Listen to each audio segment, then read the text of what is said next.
പുതിയൊരു വീഡിയോയിലേക്ക് ഏവർക്കും സ്വാഗതം. കണ്ണൂർ സർവകലാശാല ബിരുദ പ്രവേശനവുമായി ബന്ധപ്പെടുത്തിയിട്ടുള്ള ഒന്നാം അലോട്ട്മെന്റ് ഫലം ഇന്ന് കൃത്യം 5 മണിക്ക് തന്നെ യൂണിവേഴ്സിറ്റി പ്രഖ്യാപിക്കുന്നതായിരിക്കും. ഒന്നാം അലോട്ട്മെന്റ് എങ്ങനെ ചെക്ക് ചെയ്യാം എന്നുള്ളത് കഴിഞ്ഞ വീഡിയോയിൽ നമ്മൾ പറഞ്ഞിട്ടിരുന്നു. അതുപോലെ തന്നെ അലോട്ട്മെന്റ് ലഭിച്ച വിദ്യാർത്ഥികളും ലഭിക്കാത്ത വിദ്യാർത്ഥികളും നിർബന്ധമായും അറിഞ്ഞിരിക്കേണ്ടതും ചെയ്യേണ്ടതുമായ ഒരുപാട് പ്രധാനപ്പെട്ട കാര്യങ്ങളുണ്ട്. അതൊക്കെ ഉൾപ്പെടുത്തിക്കൊണ്ട് നമ്മൾ നേരത്തെ തന്നെ വീഡിയോ ചെയ്തതാണ്. ആ വീഡിയോ നിങ്ങൾ ഇതുവരെയും കണ്ടില്ലെങ്കിൽ ആ വീഡിയോ ഒന്ന് കാണുക. ഈ പറയുന്ന കാര്യങ്ങളൊക്കെ നേരത്തെ തന്നെ ഒന്ന് മനസ്സിലാക്കി വെക്കുകയും ചെയ്യുക. പ്രധാനമായും ശ്രദ്ധിക്കേണ്ട ഒരു കാര്യം, ഒന്നാം അലോട്ട്മെന്റ് ലഭിച്ച വിദ്യാർത്ഥികൾ മാൻഡേറ്ററി ഫീ അടയ്ക്കുക എന്നുള്ളതാണ്. അത് നിങ്ങൾക്ക് ഇഷ്ടപ്പെട്ട കോളേജ് ആണെങ്കിലും ഇഷ്ടപ്പെടാത്ത കോളേജ് ആണെങ്കിൽ പോലും നിങ്ങൾക്ക് അലോട്ട്മെന്റ് ലഭിച്ചിട്ടുണ്ടെങ്കിൽ മാൻഡേറ്ററി ഫീ നിർബന്ധമായിട്ടും അടയ്ക്കണം.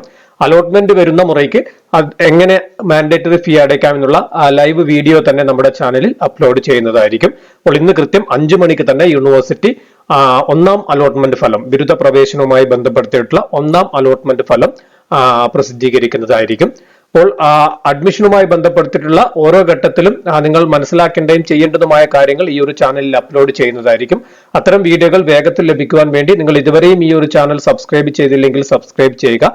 തൊട്ടടുത്ത് കിടക്കുന്ന ബെൽ ബട്ടൺ ക്ലിക്ക് ചെയ്തുകൊണ്ട് നോട്ടിഫിക്കേഷൻ ഓൾ എന്ന് സെറ്റ് ചെയ്തും വയ്ക്കുക. നമുക്ക് വീണ്ടും കാണാം.